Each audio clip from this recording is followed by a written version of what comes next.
all right, we're in trouble. We had accumulated a year of his income in credit card debt. I mean, that's a lot.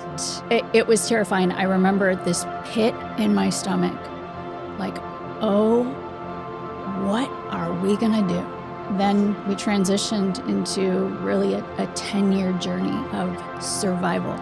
But God was so good through it. Now, it's not like I'd sit there and go, oh, God's so good, because, man, I was mad at where we were at. I was so mad. And before I'd even touch a bill, I'd be like, God, this doesn't work on paper. And I would quote his financial covenant, Malachi 3, because I knew, we can't do this. Like, this doesn't make sense. We absolutely cannot survive this without the Lord.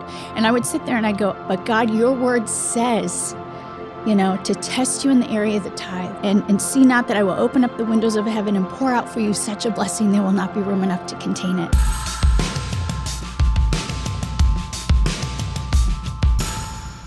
Hey everyone, welcome back to the Radiant Podcast. And today we're joined by people that I've wanted to have a conversation with for a long time now. I've seen you guys from a distance at our church, but we're always like in a section away.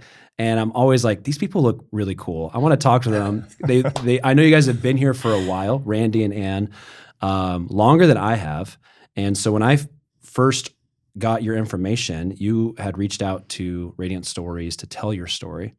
And it was, I think, too much to tell in like a 2-minute video. And they were like, you guys probably need to talk to Sean about a podcast episode. And before we turned on the cameras, Ann, you were like, we have hours of things we could talk about. We probably should write a book, and you should write a book. And so I'm excited to have this conversation with you guys. I know the Lord has done a ton. And I only know like one little paragraph that I'm like, there's a lot in this little paragraph. But first, I mean, I don't know you that well. I know your names, and I know you've been here for a long time, and that's pretty much it. So I've been here for like 9 years, and Randy, you were mentioning me earlier that you've been here since the very beginning, the second Sunday. Yeah, second Sunday. Okay, yeah, so 30 years. What made you guys decide, okay, like, let's go check out this random church week 2 in the middle of a Richland cornfield? Like, well, we met in college at the University of Michigan, got married, moved to Cleveland, Ohio. Yeah. I was traveling a ton, wanted to get off the road. We wanted to start a family. And when you start a family, you want to be around family. So Michigan was the place to be. Yeah. I grew up in Detroit. Ann's from Kalamazoo area to begin with. And so took a job in Grand Rapids, got promoted, ended up in Kalamazoo. Yeah. And then let Ann pick up how we ended up at Radiant. So we had just moved to Kalamazoo, and we got a flyer in the mail that a Resurrection Life Church of Richland was starting. Yeah.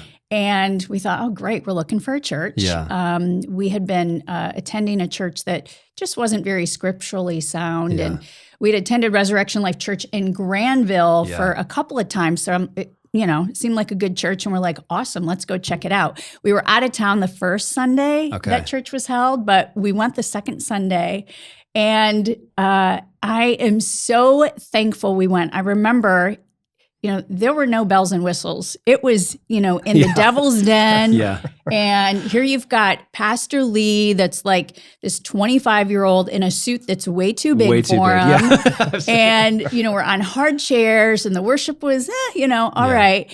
But when he spoke, I mean, like, I was so excited on the way home after church. Like, I said to Rand, I'm like, this is it. This is it. Oh my gosh. This guy and the word he's teaching, I'm like, this is awesome. So, like, we knew right away, we're coming here. That's amazing. Yeah. How long after you guys had moved back to Kalamazoo did you start attending Radiant? It had to be. I think we moved in August, and then church started in September, so it was pretty quick. Really? The timing was. That's crazy. Yeah. That's so cool. Okay. Yeah. So you guys have been, I don't want to cut into your story too much, but you guys have been here since the beginning. We're, at this point, 2026, we're celebrating 30 years, And so, and you guys have been here that whole time, which is absolutely wild. And so I remember I think the only other time I've heard you guys talk is we did like a documentary in the church. We're talking about, just kind of the vision of the church. And I think you spoke there. And that was like the first time I had seen you guys. And so Yeah, so really cool. So I know you guys have a story, and honestly, your story isn't one that we've. I don't know if we've had like kind of this more topic that we've shared before. We've talked a lot about, parenting, and we talked a lot about infertility and marriages and salvations, things like that. But yours is more of just like the faithfulness of God in the area of finances, which is I like. Natasha and I, my wife, we shared our story a few episodes back of walking through stage 4 cancer. And at the end of the episode, I was like, honestly, I could spend another hour just talking about how God financially like was walking with us. And most people don't really talk about that. It's like this, like, oh yeah, he did this and he did this, but like the finances, whatever, we'll talk about that later. But it is so true. Like God shows his faithfulness through finances because it's a stewardship thing. Yep. It's his way of leading us and protecting us and showing his faithfulness. And so when I read like your little paragraph, I was like, I'm actually really excited to talk about this because my heart like beats and burns for this. Like I sit down with young people all the time who are like, I don't have faith that God's going to help me with this. I was like, well, I can tell you some stories to kind of maybe help stir your faith a little bit and see what God does. But so I would love to, like, where should we jump in? Like, as we kind of get into your story, like, the very first thing is a 25-year journey. So I'm like, there's a lot we could talk about, but like, where's the best place to jump in? I think I sort of want to start at the beginning a little bit, and I'll be brief. Oh, you're great. But it's important. You're good. I grew up in Detroit in a Catholic household. I'm the youngest of 7 children. So it's important because the aspect of giving was always guilt-based in the Catholic Church, never scripturally based. Yeah. And so I grew up with not even an imperfect understanding of giving, let alone tithing. I didn't even know what the word meant. But I met Anne, and just to sort of lay the groundwork, her parents were struggling financially while she was in school. University of Michigan is not free, so it's expensive. She was carrying 18 credits every semester because she needed to get out as quickly as she could because at Michigan you pay for 12 to 18 credits all at the same rate. Oh, so interesting. Okay. You had to pack as many credits in because it was going to be the same bill. Yeah. But she was working 3 jobs and 18 credit hours at the University of Michigan. Which is not that much, right? It's not a lot of time. Or not at all. That's easy. And she would come home from these various, she worked as a server at different restaurants. She'd come home and she'd be counting out her tips. Yeah. And she would always, and I would watch her because we were hanging out, boyfriend, girlfriend, and I'd watch her, right down to the penny, scoop away this amount of money and stick it in an envelope and address it and send it home. And I said, well, what are you doing? Yeah. She says, well, that's my tithe. I'm having my parents put that in the offering on Sunday. And I said, well, what is that? Yeah. One. And so I won't go into all that, but why are you doing But why are you doing it? I know better than most that you need every penny of that because she was paying her own bills. Yeah. And so that impacted me so greatly, one, because I'd never really heard of it before, and 2, that she was so diligent to do it in the face of an ever increasing amount of money that she owed to the university. So I wanted to lay that groundwork because then we got married. And I still, that was still such a foreign concept to me. And there were, we both had good jobs in Cleveland. She would send her tithe in, and we didn't really attend church. I traveled 50 weeks a year, so I was rarely home. And so we didn't really have. At this time? During that time. Okay. So that was, once we got married and we were in Cleveland, I was traveling 50 weeks, terrible for a young marriage. But, and then. I got a cat. Keep me company, and I'm not a cat person. And so we didn't have much of a, we weren't going to church. We would go very, very irregularly. But before you keep going in this, because this is like, I am like shocked at hearing that, because it's actually like for you to be like, okay, I need every penny here that I am making in order to pay for my schooling and my living, but it's like, okay, I get all of this, and this is the tithe that I'm sending back. And the thing is that you're not actually, were you even attending that church at the time? Like, I was sending my tithe into the church that I grew up in. yeah, So, that's what I'm saying. It's like no one would have known. Yeah. Like right. you did that because it was like, well, this is important to me and this is what I need to do. It's not like, okay, I'm at the church and the pastor's reminding me and I have to give the bucket's coming past. I have to give. It's like, no, this is what I do. What was the thoughts in your head, like the processing of that? Yeah. So I'm so thankful of the church I grew up in. And, it was there where I learned that tenet, that principle of tithing. And my parents, taught me that as well. And so I started working at the age of 10, babysitting, $1 an hour in 1980. But it's definitely not that right now. Yeah, thank God. But I tithed. And I'm so glad you asked this because there were a couple of points in those years when I babysat and there were 2 points. And I remember this month where I didn't tithe, and I don't even know why. Complacency, I don't know. But I remember feeling, and I was 12 years old, at the age of 12, like I just knew the blessing of God, it's off of me because I'm not tithing. Now, I'm only 12, I'm not thinking with like this financial covenant in mind, but I sensed the Lord had me sense that listen, there's blessing, there's covering when you tithe. And so I'm thankful that the Lord really taught me that at a young age, especially because I didn't know what we would be going through in our adulthood. But he needed me to know beyond a shadow of a doubt of his faithfulness, when we tithe. And so it was never, honestly, after that, I'm like, we're tithing. It's obedience to the Lord. And he's so good through it. So that's why it's crazy to know that there was someone else. We told a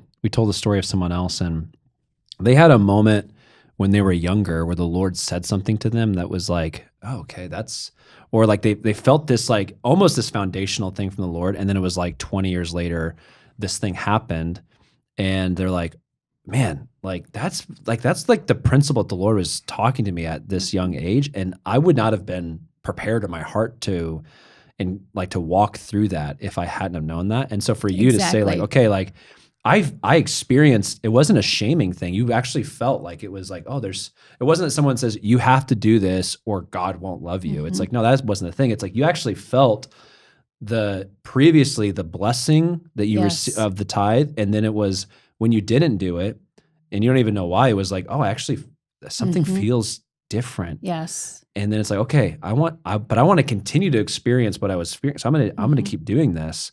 And then it prepares you for what you guys walk through, which is crazy. Yeah. So thankful. Yeah. I love it when Pastor Lee talks on tithing and financial. He hates it. So. I know he does. I'm always so excited. Yes. And I know he hates it. But. Yeah, it's amazing. Yeah. I'll let him know you said that. Okay. So I interrupted you. So you started off with young marriage. You're traveling 50 weeks a year. You're trying to figure out this principle of tithing as well. Right. Anne gets a cat. And then through that process, I think the last thing you were saying was, it was tough financially for you guys. It's young marriage. It's like everything's tough financially, so. Yeah. So, and I would say, we were making good money. And with that came from, and so we have different backgrounds too. How old were you guys when you got married? Like just to get let's see. 25 and 24. No, 24 and 23. Yeah. Anne was 23. Got I was it. 24. Okay. Yeah. So I didn't have great spending habits, and has always been very disciplined, and so coming into it, I'm thinking, well, I can't afford to give away 10% of this money that I'm making. Yeah. So another point I wanted to make, she would tithe off of her income, and I would give grudgingly off of mine. And you didn't give for 2 years. Yeah. For 2 years he let me tithe. Thank God, because I don't know if he had said no, what I would have done. Yeah. But you let me tithe for 2 years, but we did it I tithed off of my income. Yeah. And so, still kind of coming to grips with it, but always coming back to her faithfulness and her conviction that that God's word is not only true, but it works. And so so again, one of the things I sort of wanted to get in there is that I didn't have great spending habits, and I came from a family of nine in my family. My dad had a great job with Michigan Bell, but ends didn't always meet either, and so debt was nothing to fear. It was just something you had to sort of manage and work with, because ultimately it's the American dream, right? You keep working, you make a little bit more money, and ultimately you work your way through that. And I had a fear of debt because I'd seen my parents go through some very difficult financial times. So we both, early married, we'd started a family. We had baggage. We had issues. Isn't that crazy? It's like the things that if we don't think about it like that, like the baggage, the whatever you're like, it's not just your home you're raised in, it's your parents' home as well. Like I literally just having a conversation with my wife about this. I was thinking about the home that my dad was raised in, like actually affected the home that I was raised in, which is affecting the home that I'm raising my children in. And none of it's bad, but you have to think about it, because not only is it the home my dad was raised in, there's my mother, two completely different homes, and then they merge, and then it comes to me, and then my wife. And it's like all of that stuff, like if it's not all necessarily bad, but when you don't think about it, it's like, oh, like the way I look at money, the way I look at my finances, tithe, all that stuff, it's affected subconsciously and consciously. Absolutely. And you do have to work through. I mean, it took me like, honestly, so I'm 37, and the last like probably because my wife just told me this like a week ago. She's like, the way you think about money is so much different like in these last like year than when we first got married, because we've been married for 17 years. Because it was a fear. It was, I have to hold on to everything because like I can't go into debt, but I also like can't spend money because I can't lose it. And so there was like this fear around money that it was it was like one nugget of gold and I can't lose that nugget of gold. And now it's like, no, you steward it and it's a tool. Like, how do you want to invest? How do you want to, like, what is important to you? And it was like, what it was touching in me was not like just, I don't know how to manage money. It was actually this like thing in my heart where like the baggage, I was like, oh, actually, I need to work through some stuff. Like, is it like, is it me? Is it my parents? Is it my parents' parents? Like, what is it? Like, where's it traced back to? And so I love that you guys brought that up, because I literally have like, since last week, I've been thinking about like, how does that affect my life in these different ways? So you need to do a podcast, Sean.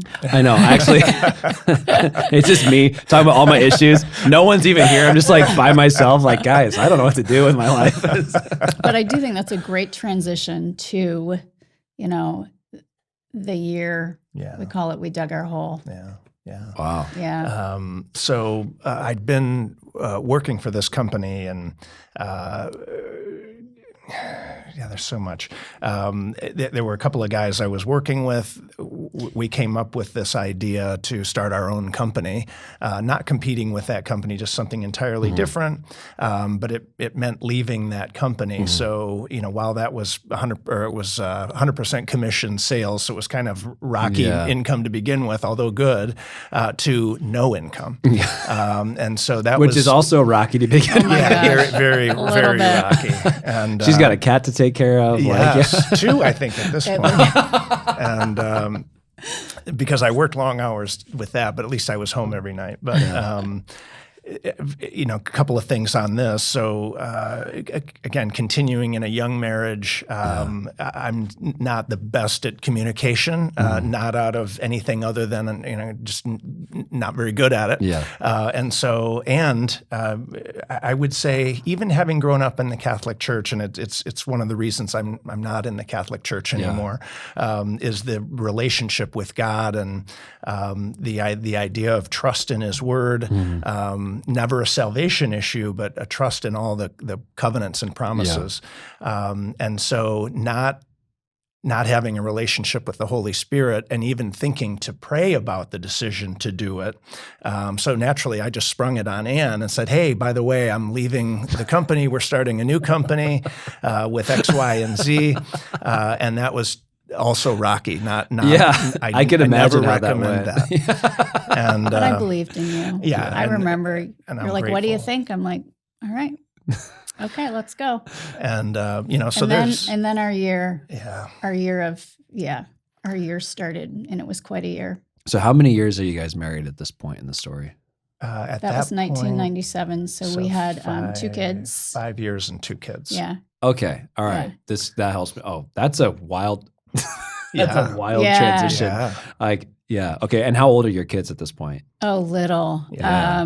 I think probably 1.5 Okay. in like months. Okay. Yeah. So you guys, like 4 years, like let's say 3.5 years into marriage, you guys have kids, and then now. And then he starts a business, and it basically it just didn't go how we thought. Yeah. Yeah. We floundered around. In the end, one of the partners ran off with just a whole ton of money, and it buried us. Absolutely But we buried spent the a rest year of us. hoping, thinking any day this is gonna take off. And I'd ask him, I didn't know what was going on, but I'm like, hey, how are we making it here? Yeah. Because I mean, we're months and months and months into starting this company, Yeah. and I'm like, how are we paying the bills? Yeah. And he's like, I got it. Yeah. It's all good. Yeah. Well, I think probably 9-10 months in, I was just like, what's going on? Yeah. There's no end in sight in terms of this company starting. Yeah. And like, how are we paying our bills? Yeah. And it came out. Yeah, I'd been accruing debt in order to sort of float the difference between when we would start getting paid out of the company. And that's something don't want to sound negative, but that's something you were hiding. Like you weren't communicating. Oh, sure. It. Yeah. But for you, it was normal. It's this is what I know in my life. Like this is like, I just have to work through this. Yeah. And eventually down the road, it'll, the boat will, rebalance kind of a thing. Yeah. Okay. And so at that point, probably close to a year from starting the business, it was like, all right, we're in trouble.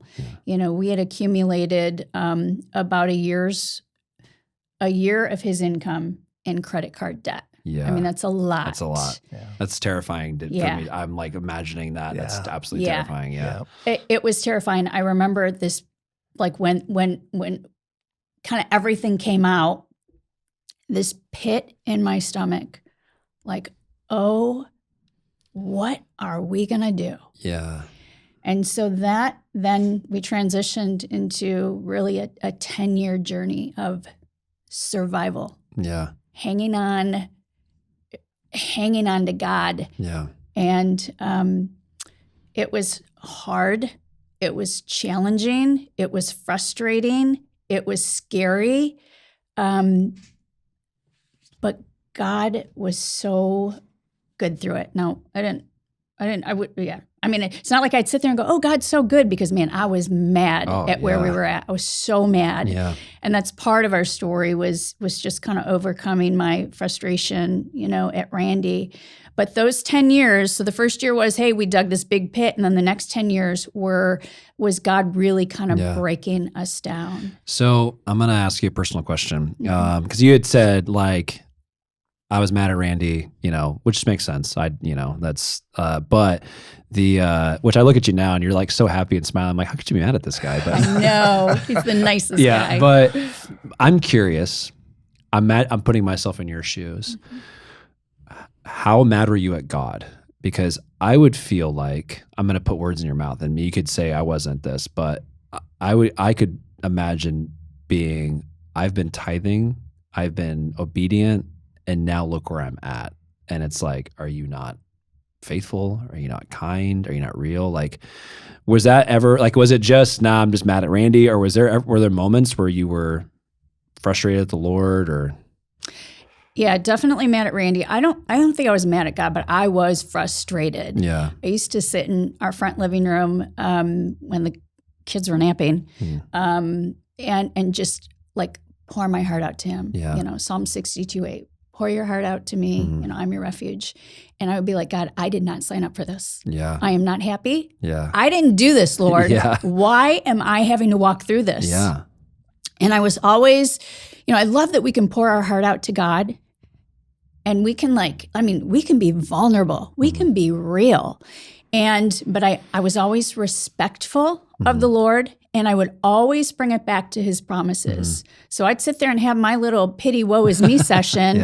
And then I'd be like, God, I know that you are faithful. I know that you are good. I know that you will get us out of this. I know your financial covenant. And Lord, one day, this better bring you glory because right now it sucks and I'm not happy. Right now it's real tough. Yeah. I was real with him. Yeah, that's great. Yeah, I love that. It's true. We have to remember that we can be real with him in those moments. It's we have this like, I don't necessarily fear, but there is this like religiousness that we have of like, well, you can only say certain things to the Lord, or he only wants to hear like the proper prayers or whatever. And God's like, no, I actually want to hear that. Like I want to hear your heart and your emotions. And I want to like, because then he gets to show you like, hey, you can feel this, and then now let me like, and you can come to me without shame, and then let me like actually show you who I am. And so okay, I interrupted. So where are we at now? It's important, so by this time I had, come across the aisle to, tithing. And so we were tithing, on all of any income that we brought into the household. Which was pretty much none at that point in time. Pretty much none. But we, the company that we had started had, was just gone. All the money had been stolen. And so, and then which that's wild. I heard you said that, and then we talked about something else, which is like, and that never resolved? No. Oh my gosh, it's so terrible. And so then I just started doing, whatever I could do to make money. So one of the partners and I that was actually a great guy I learned a lot from, we just started doing construction. And we would pick up odd jobs and slowly but surely built up, some way to just bring in money. And it would be $500 here and a couple thousand there. But again, just inconsistent. And Anne was left at home with 2 young kids, and by this time probably a third on the way. Oh, I thought you were going to say a third cat. No. I think we tried to get rid of the cats as quickly as possible. At this we point, couldn't afford to feed the cats. But I think by this time we certainly had 3 kids, maybe 4. And I'm still doing odd jobs, just trying to keep things whatever going. You can, I'm working hard. I think you're fully staying at home right now. I have way too many kids to be able to afford getting a job. Exactly. And that was a commitment that we both. It was one of the things we said when we got married, when we want to start a family. I grew up with a mom that stayed home. And that's what we wanted for our family, and so that was the commitment. We were going to stick to it, and the good thing is, and I think there's so many aspects to our story that are more than just God's financial covenant with us, because it gets into commitment. And so, you see so many times where marriages or relationships will fail, and it's because there's a failure on one side or the other to stick to the commitment. And our parents didn't raise quitters, and we were both raised in the church, albeit very different, Pentecostal and Catholic. But still focused on the traditional covenant of marriage, which is what is it, 1 Corinthians? So you've got to prefer the one over the other, and we stuck to that. Now I think there were areas where I failed in that, but as Anne always brings up, we never failed at the same time, and that was important. That's a huge thing in marriage that I feel like people don't think about that, but the Lord really does. The beauty of marriage is typically you don't fail at the same time. There's this when one is strong, the other's weak. When one's weak, the other's strong. And sometimes you just that transition happens at the right time. But it's okay. I'm not doing well. Okay, I can help be there for you. And that's the beauty of marriage. And so I love that you guys. And that was one of our rules. Yeah. Because again, this is hard. And this wasn't short. This was 10 years of being in a financial wilderness. And so one of our rules was, only one of us could be down and frustrated on a day. And there were a few arguments on, you just had your time. This is my day. I need to be the one right now. That's amazing. But it was so hard and so bad that that was important. So I kind of say it in jest, but that was important. Yeah. We couldn't both be down at the same time. Somebody had to be strong. Somebody had to be an encourager. Somebody had to wield God's word, so the other one could have their moment. Yeah. They were never long. Yeah. But it's hard when you go through that stuff. And so we're in the middle of this 10 years, because it's 25 years, we kind of broke it down, but 10 years of being broken down. And the Lord had told us that in 2002. So we're probably 4 or 5 years in. We had a word in season spoken over us. Okay. And the Lord said to us, I cannot work with the structures that you've built. Wow. And so I need to tear them down. So don't look at the rubble around you. Look at me. Look at the mountain. And we built a huge mountain of debt. But he said, look at the mountain and see it as an anthill. I can't tell you how many times that ticked me off. I'm like, are you kidding me, God? We have such a huge mess, and you want me to see this as an anthill? It's gigantic. I can't see around it. I can't even see the pinnacle of it. I'm like, how are you asking me to see this as an anthill? Yeah. I mean, the whole pour my heart out. I used to let him know, this is crazy. Yeah. But the breaking down was essential, for where he was going to take us. We didn't know where he was going to take us, but, we learned so much. And I'd also sit there and I'd go, Lord, I know that someday I'm going to appreciate what I've gone through. I'm going to like everything that you're teaching, but right now I don't like it. Yeah. But we are at that point now. We're able to look back, and I am so incredibly thankful for him tearing down, our fears and our beliefs that were wrong and our baggage and rebuilding us. Yeah. And, we learned so much. I mean, it was a time of death to self, of becoming 100% dependent upon the Lord, not our provision. He is our provider. We had no safety nets. So he freed us from materialism. He taught us the difference between a want and a need. Yeah. That's a big one. He taught us delayed gratification. Yeah. I mean, and I want, there's so much, but we were trying to figure out, how do we feed our kids? Yeah. There was no Definitely Christmas changes presents. perspective. Yeah. Yep. There were no Christmas presents for 10 years. There were no anniversary birthday presents. I wore the same clothes for years. Yeah. And this is the era of Pampered Chef parties. Yeah. Everyone was having a Pampered Chef party.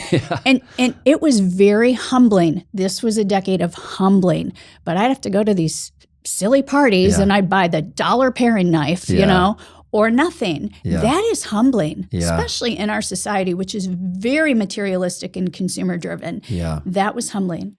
The ladies' shopping trips. Yeah. We were small enough, we'd do an annual shopping trip. I couldn't buy anything. I became really good at helping other people spend money. Yeah. But it hurt. It was hard. Yeah.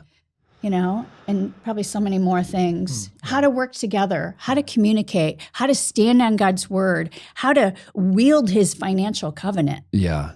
But Because it's one thing to learn how to communicate when things are going well. Right. But when you're It's in easy. crisis survival mode, Yes. you're trying to work through all of that and Yeah. learn how to communicate as a married couple with young kids. And especially with the well-warranted frustration she had with me, Yeah. So it's like, you got us into this, Yeah. So I'm like, yeah, I know, and I don't want to talk about it because it just makes it worse, I Yeah. mean, just to be honest. And Yeah. so it was We had to work hard. through So that. we really had to work Yeah. through that. Yeah. But can I jump in Yeah. while you're Yeah. thinking? So I want to give some perspective here too that kind of leads or just tells the listener more about our story. But, we had so much debt, so many credit cards that were maxed out, and that I had to build a spreadsheet. Here's to all the spreadsheet queens out there. I had to build a spreadsheet, because there's no way you could just keep track of it in the natural.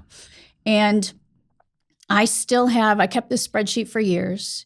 And it was a record of like when to pay or what needed to be paid and how much. And, of course, at that point, it's like minimum payments. Yeah. But I have a record of basically our debt and the reduction of it over 20 years. Wow. And in those first 10 years, I can look back now, and I looked back then, or, I looked at it then, and like the total of the expenses like wasn't even close to what we had coming in. Yeah. And so if I looked at the facts, there is absolutely no way we should have been able to stay in our house, feed the kids, and survive. Like factually, it doesn't work. Yeah. And there were, I remember the Lord saying to me, do not add up all your debt. Don't add it up. And this is the number one thing we kind of tell people. You need to know what your debt is. You need to know. But the Lord was saying, Ann, don't you add that number up, because you're going to wield it over your husband. And you're going to use that as, a way to just beat him up. And he's like, do not add that up. So I didn't do that. But I knew enough of this shouldn't work. Yeah. So every month or every couple weeks when I'd pay the bills, because that's my gifting, numbers, administration. And I'd be like, before I'd even touch a bill, I'd be like, God, this doesn't work on paper. Yeah. And I would quote his financial covenant, Malachi 3. I would sit there and I'd quote it because I knew, we can't do this. Like this doesn't make sense. We absolutely cannot survive this without the Lord. And I would sit there and I'd go, but God, your word says, to test you in the area of the tithe.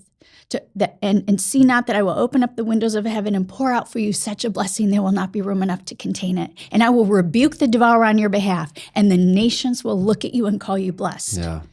I'd be like, Lord, you promised the nations will look at me and call me blessed. They ain't calling us blessed right now. Neither is my family, but someday they will. But,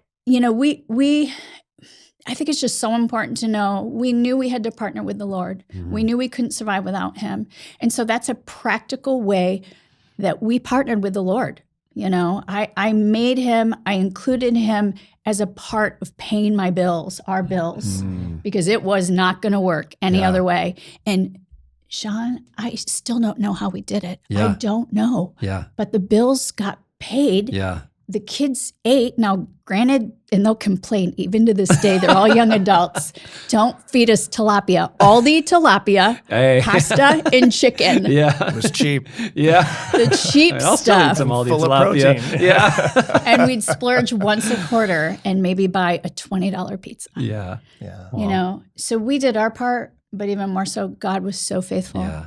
And did his. It is crazy. Like I told a little bit this in our episode, but Natasha and I, we were very poor, newly married. We had no health insurance because this was before Obamacare. So we didn't have any sort of we were just paying cash for medical bills. And I did the same thing. I did a spreadsheet for a little bit, and I'm not good with numbers or administration. And I'm trying to make sense of this. And I'm I don't think these numbers are adding up. Whatever is coming in is not the same what's coming out, but somehow we're still always making ends meet. We're still able to. And it was and two things that I can track with. One was I had a moment with the Lord where I was like, God, you called me to care for my wife. I can't care for my wife and think about the budget. So I need you to take care of me. I will take care of my wife if you take care of us in the area of finances. And I felt like that was a charge he gave me. And I saw it for, 3 to 4 years. Every single month there would be a random check in the mail or a random gift, or someone would buy us this or someone do this. And in those moments you're like, oh, this is so kind. Thank you so much.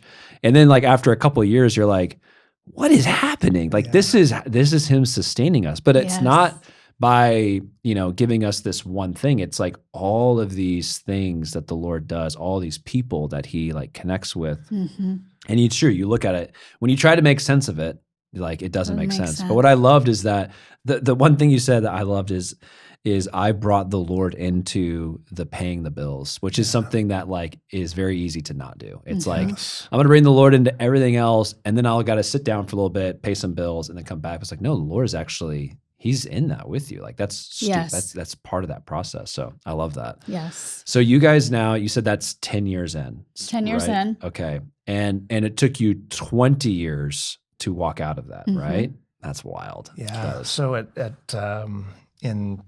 let's see, we weren't all that deep into those 10 years when I came home, and I ended up finally stop, kind of doing the gig work where we were just trying to, pick up odd construction jobs, and I ended up taking a job with a company in Kalamazoo as a sales manager, kind of getting back to what is typically a strength for me in sales. Which is kind of what you were doing before. Right. Yeah. Only it was a steady paycheck, and so it still was. We weren't digging the hole any deeper. It wasn't getting us. We weren't really on the incline, but at least it was steady, and it was easier for Ann then Steady income. Yeah. Praise the Lord. Yeah, it was something that would fit in a spreadsheet cell. Yes. and there's a whole and we could go on and on about so many aspects, but that was clearly a gift from the Lord. That job, the connection of how I got in there, because I really shouldn't have been. I wasn't qualified for it, but brought a certain skill set, and in any event, that was a God thing. And then came home after about 9 months and said, Ann, I really like what I'm doing. I think I can do this better than they do. And so what do you think about me starting my own company again? And I don't know if are we gluttons for punishment or what? I just was like, that's so good. Yeah. I love it. I'm not making fun of you. Just the I know, it is funny. Believe me. What do you think about So I with a a cat in your hand? I think I at least asked this time. Yeah, and I didn't come with a cat in hand. That was probably smart. And so I think I did at least ask, and I had a better plan in mind. Yeah. Well, and the big difference between this time and 10 years prior was that this time he sought the Lord. Yeah. We sought the Lord. Yeah. We prayed about it. He heard from the Lord. Whereas the first time we were just naive idiots. You know? Well, it's true. Like that, and that's a massive point. It's not necessarily the act was like, oh, you just made the wrong, because you could almost take any of those things and be like, well, you just made the wrong business decision, or you just had a bad stroke of luck. It's like, no, this first time I did it all my own strength, didn't talk to the Lord, didn't talk to my wife, I just did it. This time I'm like, hey, it's almost the same idea, but let's pray about it. Let's talk about it. And you can see the difference in the outcome. Yeah. Huge. And, but there was, the upside was significantly higher. And so, it was important because we were so many years of just treading water. Yeah. And we're like, we need some big gains here. And so, yes, go to the Lord, felt like it was a yes from him. Ann and I were in agreement. And so started So we go from 9 months of solid income to like him starting a company with sporadic income again. Employees get paid first. And if there's any left over, then I'll bring some home to you, honey. Yeah. And so dust off the spreadsheet. And so, but there our were. faith in the Lord had grown a lot. And our dependency upon him. And I think one of the important things too, and again, I think this is a point that often gets lost, that during this time, so again, I had crossed the aisle. We were tithing on everything that came in. And I think by this time, Radiant Church had already gone through one, maybe two building campaigns. Okay. And we dug deep on those because, we're like, God is faithful. Yeah. We're not getting ahead, but we're not going to cheat God. Yeah. And Malachi's very clear in your tithes and offerings. And so it was like, well, look, we're all in. Wow. And it hurts. Yeah. It hurt. It was sacrificial. Yeah. Each commitment to a building campaign has been sacrificial. Definitely not out of like the extra. Yeah. Like, oh, sure, I'll give this. It's the, God, you see. You told us what to give. Yeah. I don't know where it's coming from, but okay. Yeah. They were definitely faith commitments. And so, but here we go again into everybody else gets paid before we do. And there were times I remember at my office on 9th Street, Ann would come in with the kids in tow and she'd say, I'm heading to the grocery store. Is there any chance? Can I get $100? Can I get $100? $100 any bucks. chance there's any money? Yeah. And I remember at least on one occasion, it was like, well, I can't do 100, but how far can you take $25? And so, and by then I was an expert on $25. Yeah, $25 Yeah. she could stretch, a long way. So, and then I love Aldi so much. to make matters worse, getting started, growing fast. So, I really felt like, okay, we're doing this. I end up getting served from my old company. Now, I wasn't under any kind of non-compete. I never did anything untoward, but I did leave them, and I was good at winning business, and so they sued me. Wow. And that spun us off into a whole nother thing, because it's one thing to just try to make ends meet in a new company. It's a whole nother thing to have to pay attorneys on top of it. And you were responsible for paying employees. Yeah, so you had that added weight. 5 employees plus one partner, one really, really great and they partner. They got paid first. And everybody got paid first, and then we took what was left over and made it last as much as we could. So this is how many years in now? Because if I'm tracking the story, you get married. You about 5 years in is when you started the first company. Yeah. And then, now let's say you're 10 years in, you are starting the second company? Probably a little. We probably weren't quite at the 10-year mark, because it was 2001. Yeah. Okay. 2002. So all of this so far has been within the first 10 years. Within the 10. So we're still just treading water at the bottom of the hole, and now I'm coming saying, hey, we're going to start this. This is tough. I don't know how to do with this. Yeah. If the Lord had told me how long it was going to be in the beginning, thank God he didn't tell me. Yeah. It's better we always say the Lord knows the end from the beginning. I'm glad I don't, because we probably wouldn't take the first step. Yeah, for sure. But it was a time of just growing, continued dependence upon the Lord, growing that dependence upon him.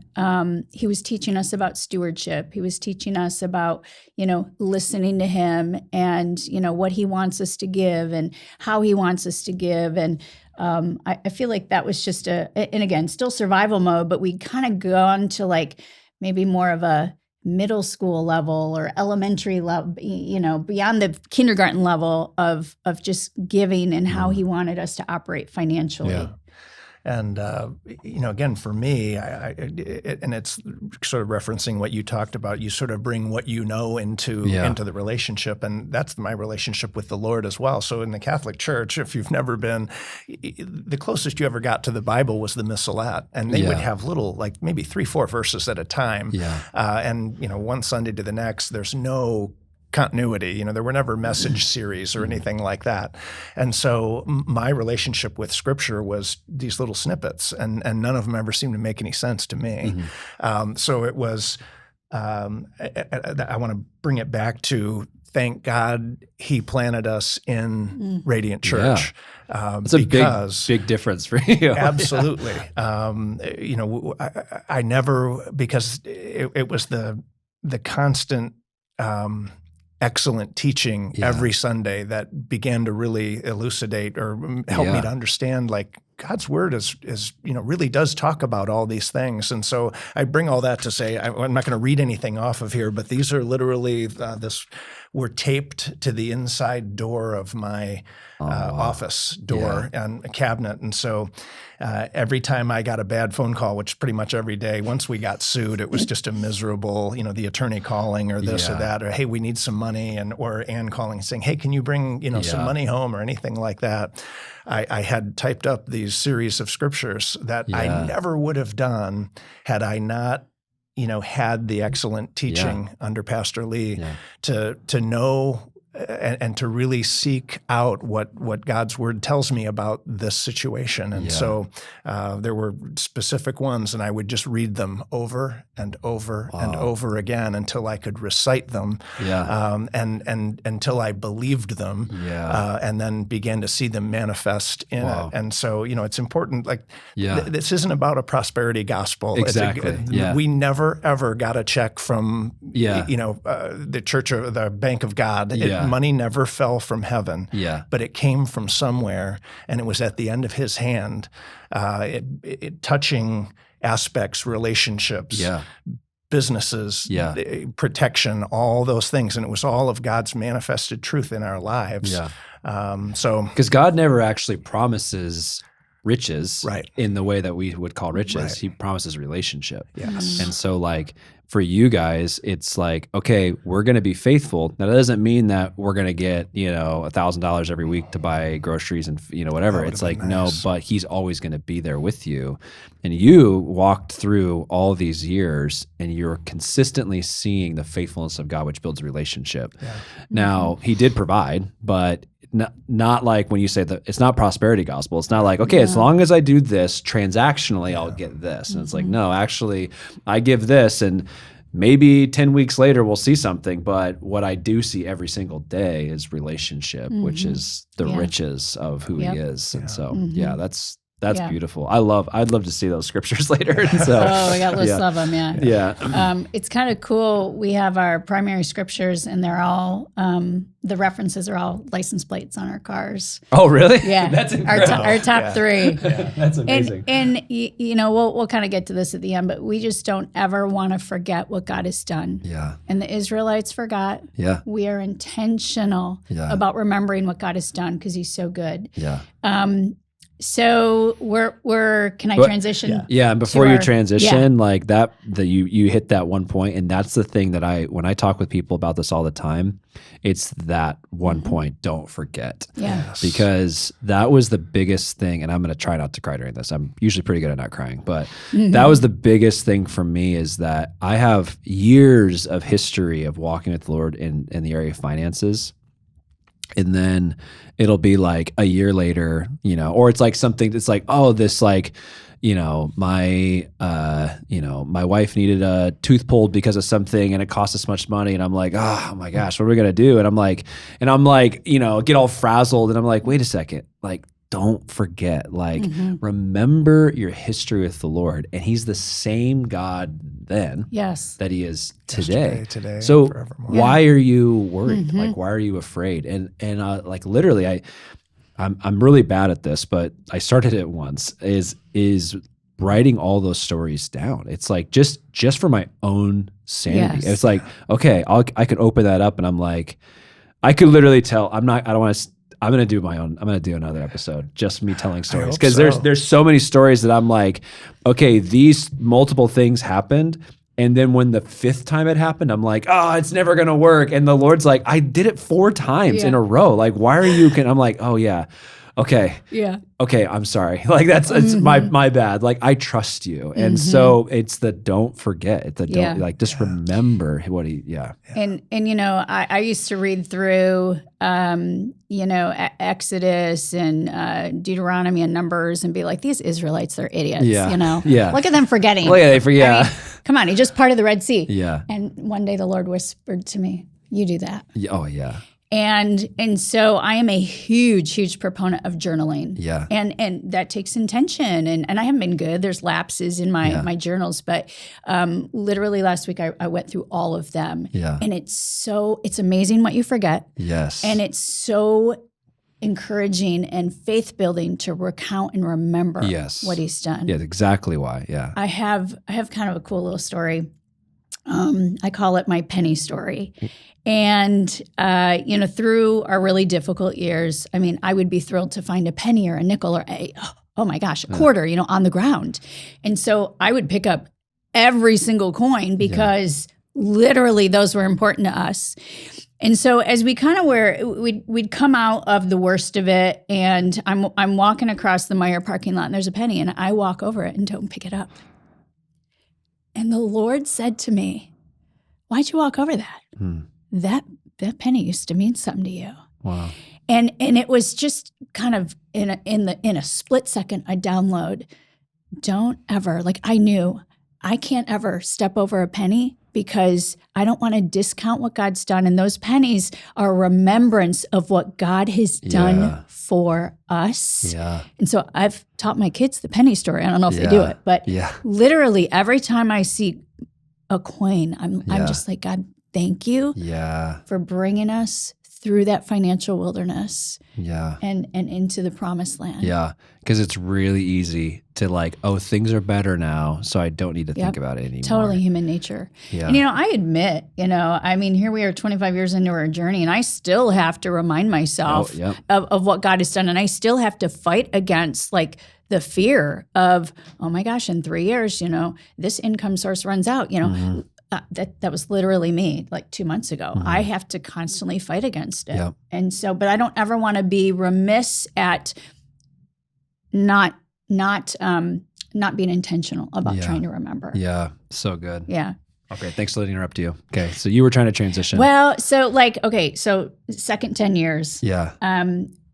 2007, I actually went back to work. My youngest was in kindergarten. Okay. And so I'm like, Yeah. And I actually joined staff here. I was on staff here for 9 years. Okay. And that was a time of like, we finally had money. Yeah. Dual. And I was literally just, so our kids are 9 and 6. And we were just talking literally yesterday.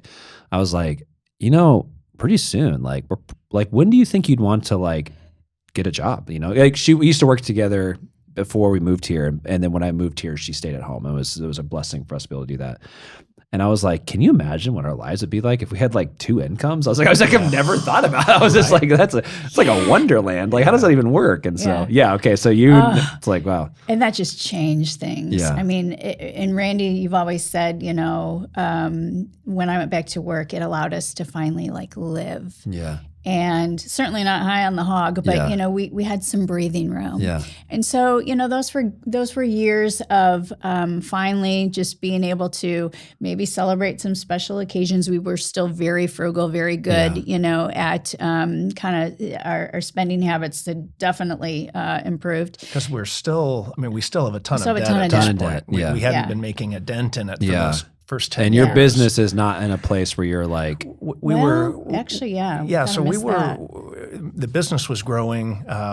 There's a lot to that story, but around 2005 was the beginning, and it didn't manifest until 2008 when everybody remembers the whole subprime mortgage crash. Yeah. But the business I was in, we saw it coming long before. We didn't think it was going to be as bad as it was, but we were a component of that. So we sort of know you can't just go in and borrow $400,000 with no income verification and think it's going to work out okay. Yeah. And so we weren't on the lending side, but we were part of that puzzle. And so I started to think this isn't going to end well. Yeah. And so I remember coming home to Ann saying, we've got to get big real fast because the only way we'll survive, my company will survive, is if we get very big, very fast. So we've got enough strength to get through. Now that was thinking in the natural, but we also said we really got to press in because this is going to be a very tumultuous time coming up. Yeah. And it was kind of praying, well, how do we do this? And it was at that point where, again, this is another one of those points where I just know God stuck his finger in. Yeah. And there was a connection, and it's a great story, but it's too long, of a salesperson that was like, they sold information to me independently from California, who connected me with a guy in Philadelphia. Okay. And we connected with each other and merged our companies together. Okay. So you got really big really fast. We got really big really fast. And we survived the 2008 meltdown. That's crazy. And this happened so quick. And that's another thing I think we want to emphasize, is that God can change your situation on a dime. Yeah. And thank God he did, because he saved us again. I love this phrase I've heard it from different people, but Pastor Caleb's the one I hear with the most. Is God has 2 speeds. It's suddenly and soon. Yes. It's like, and you're just like, when's it going to happen? True. Soon. And when's it going to happen? Right now. And you're just like, oh my goodness. So true. Yeah, it's true. Like it's like, and you think of like those years of developing trust and relationship. I mean, even you say, I was thinking more in the natural, but it's like, well, actually you are at a point in your probably spiritual walk with the Lord, where the Holy Spirit's speaking to you, leading you. You're having conversations. You're working together, praying, and then all of a sudden it's like, okay, now ready? Like now you can take this. And then there's just suddenly in that shift. Yeah. And what I love about that story is I had very little interaction with this salesperson in California, and after that connection, never talked to them again.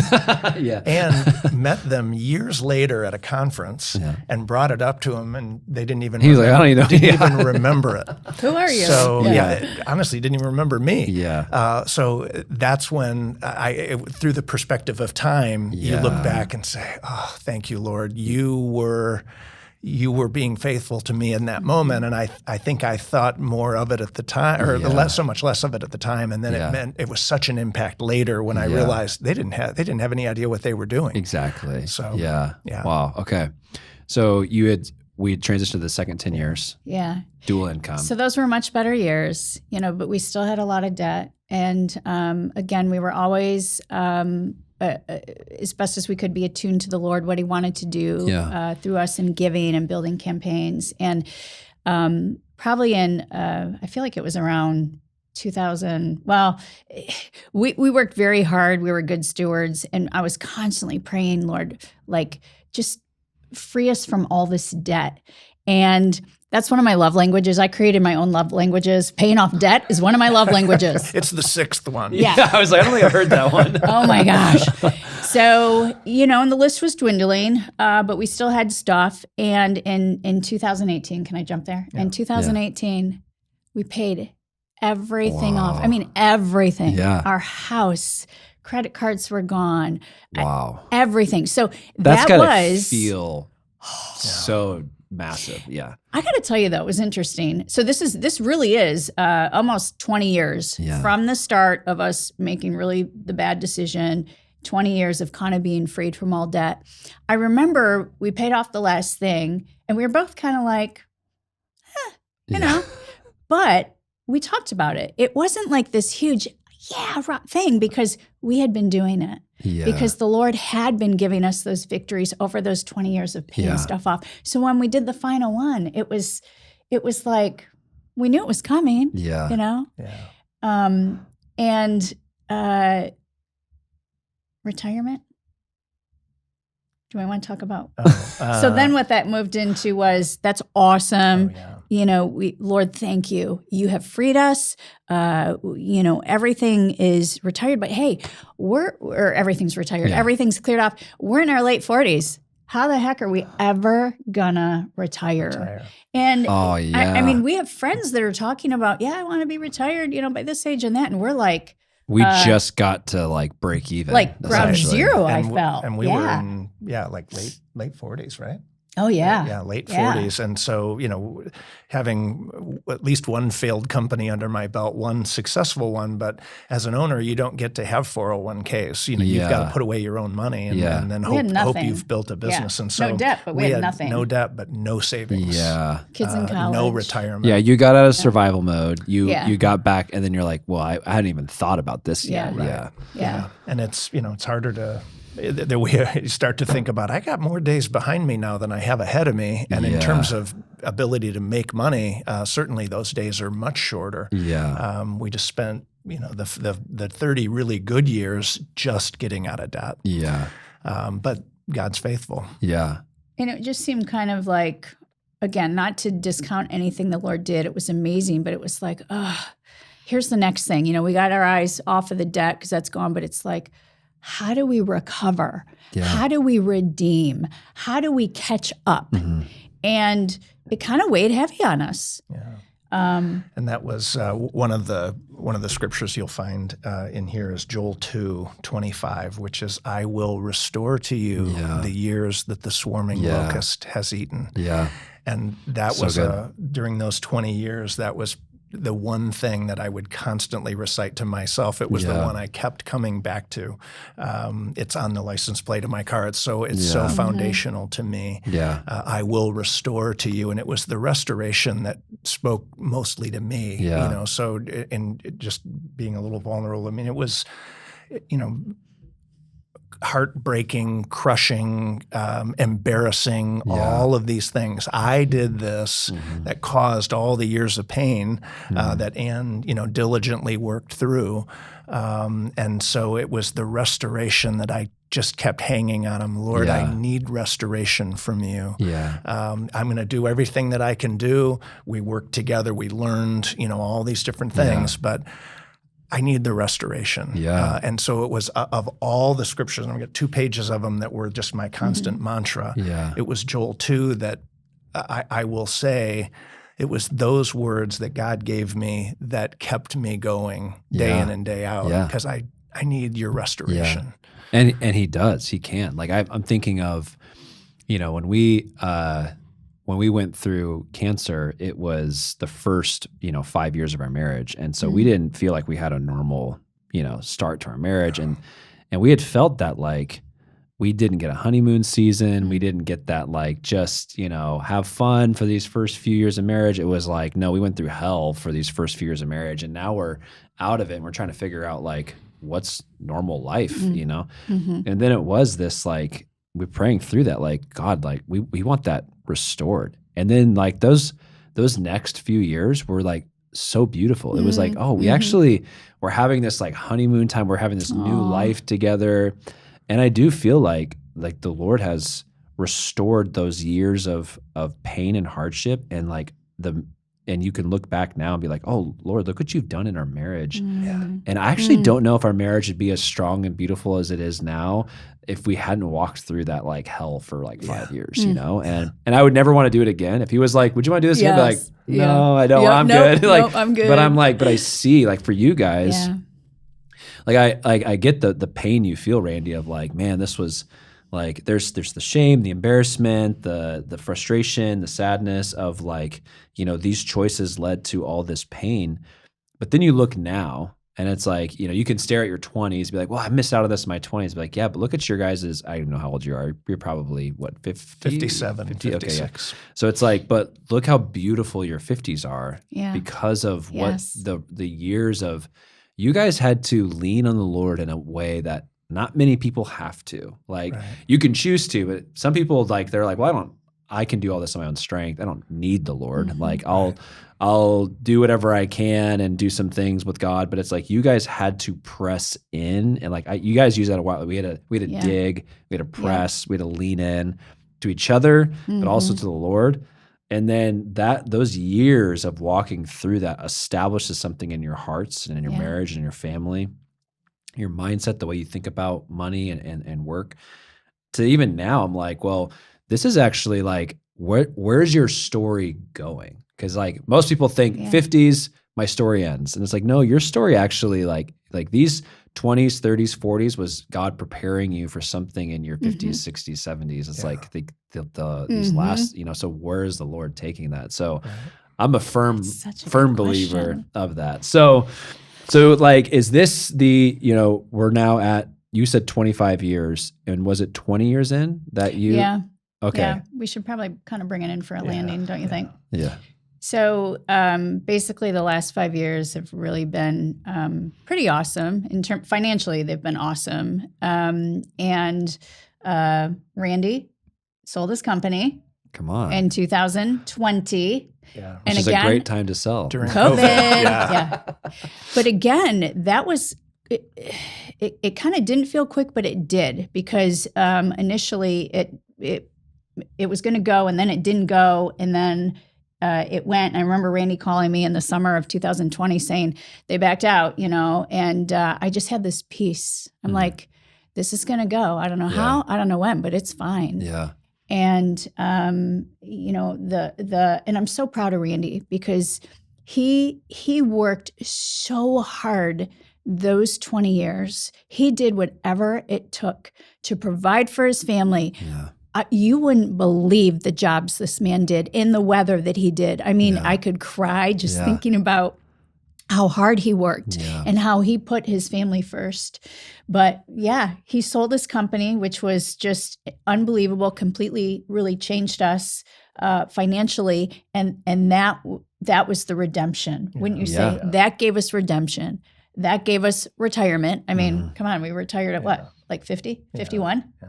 Wow. I mean, we've been retired. I would never have imagined that we'd be retired in our early 50s, especially when a year or two before we're like, how late can I work? Yeah. Like 79? Is that going to work? But that's literally how long what are my knees going to last? Right. No, it is insane to see. Like, I think about, like, to throw it back on myself, because I'm basically mirroring back your story. Is I told the Lord at, I was married at 20, and I told the Lord at like 21, I was like, God, I will take care of my wife. I need you to take care of us. And, so we married for 17 years. We're almost into our 40s, and I'm seeing, like, wow, where we're at right now is, I never would have imagined, like, this is where we'd be at. But it's because of, like, the history of me just continually, like, trusting, leaning, being faithful, and stewarding, tithing. It's the communication, all those things that you guys said. So, now I mirror it back to you. Like, it's this, okay, like, we had this moment, and we leaned in, and we trusted, and we were faithful, and we stewarded, and we communicated, and all these things. And then I was kind of curious how you were going to answer the question of, like, the retirement thing. Cause you're like, okay, now we're in our 40s. Now that takes 40 years to build, or 30 years to build. But it's like, oh, wow, there was the soon and then the suddenly. Yeah. And now it's like, and Lord just, like, he provided all of that. And he didn't have to, he wanted to. Like, he could have just said, and what you gained from me in relationship was enough. Right. Because it is. But the Lord's Great like, point. what you gained from me in relationship was enough. And just because I love you guys, I'm just going to throw you guys this too as well. And and that's the thing that the second thing that I tell young people. The first is like, don't forget. And the second is, like, why not? Like, we pray these things, and most people, when they praying through finances, like, well, I can't ask the Lord this, like, and it's like, well, why not? Like, You have Why not not? because you asked. yeah, not. why just try, just see what happens. Like, ask the Lord, like, hey, you need this, like, just ask him, what's the worst he can do? No. And it's like, okay, but because your relationship you have with him is enough. But you never know, like, why not? Like, it's usually the Lord is challenging some mindset, like this an orphan poverty mindset, or like a relational thing. Like, you wouldn't want to give me this, like, I don't deserve this. It's like, oh yeah, you probably don't deserve it, but like as a father, I don't just give my kids only what they deserve. Like, they don't deserve a lot, Right. So it's like, but I give them things because I love to give them Yes. things. Yes. So that's a beautiful, like, kind of capstone into the part of that story. And he has our next 20 years mapped out. So there was like a presbytery in 2022, and Pastor Lee at the end kind of gave us a word in season. And, the Lord said to us through him, don't have any trepidation. Yeah. I have your next 20 years mapped out. It's not for you to design. That was for me. Yeah. Because I'm the one that likes to make things happen. And settle down there. Yeah. He's like, delete the spreadsheet. Yeah. Just relax. But we're excited. We're kind of in a season right now where we're like, all right, Lord, what is next? You told us that you have a plan for us.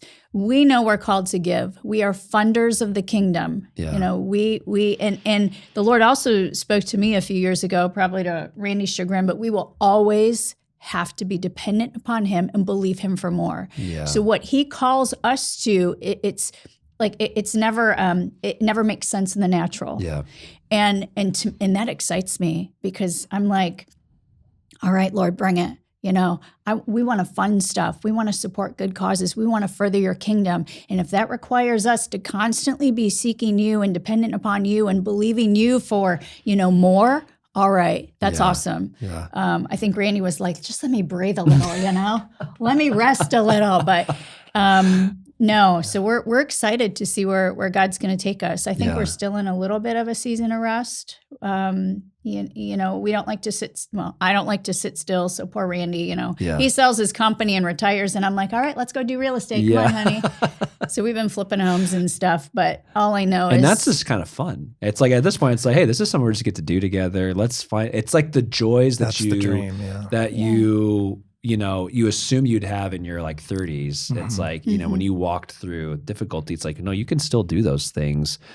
I just went on I had my sabbatical this last year, and was able to spend through God's blessing, was able to spend like 2 weeks in Europe with just my wife, like no kids, 2 weeks. And it was like, while I was there, the thing I walked away with, I was like, I'm excited when we don't have, like when our kids are moved out. Like you think like, it's like this is my best friend. Like we enjoyed our time together. Like I was seeing the fruit of our like hard work in that moment. I was like, man, I'm kind of excited when we're like 50 and just like, kids Empty are gone. nesting Yeah. is awesome. I'm like, this is going to be so much fun. Like, this is great. And so I love that you guys this is what you're, the restoration. That's what you're talking, the Joel 2 restoration. Yeah.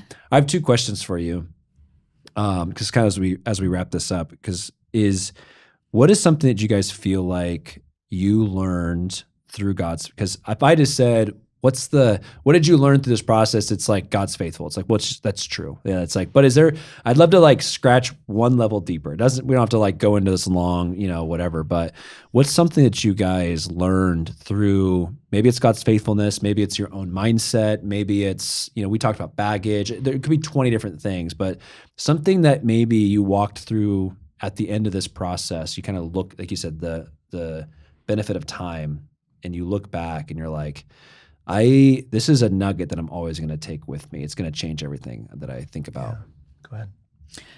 With every fiber in my body, I just want my kids and people to know how good God is. Yeah. And, I said elements of it throughout. Listen, partner with the Lord. Yeah. I mean, anything that is important to you in all aspects of your life, partner with him. Yeah. Why do we not partner with him financially? Yeah. I mean, it's a big thing. It can be a very burdensome thing. You don't have to figure it out. Partner with him, and he's so good. Yeah. He's so good. He's so gracious in every area of our life. If there's something that is significant to us, he cares about it. Yeah. And and that permeates our whole story, and especially in finances. But I can't say it enough. And it's like something you can say to people, and hey, yeah, God's good. We used to say that at Resurrection when the church was young. God is good. Yeah. All the time. God is good. Yeah. But he is so good. Yeah. Yeah. I think for me it was the breaking of mindset. Yeah. And again, and probably a little bit of the old Catholic guilt type of thing, and like, I'm not worthy. Yeah.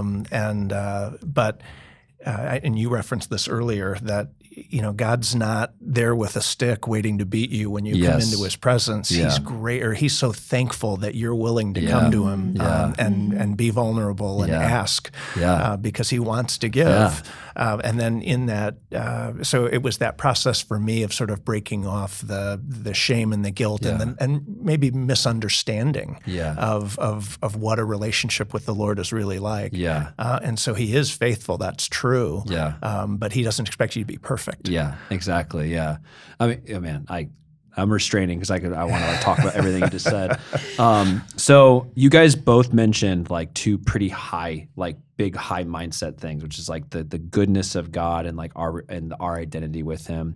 So let's say now, like, I want to bring it down to like a, super practical. You're across the table from somebody and they are where you guys were at year 6, and where they're like, I have $25 to buy groceries and I don't know how I'm going to feed my kids the next week, but this is how I'm feeding them now.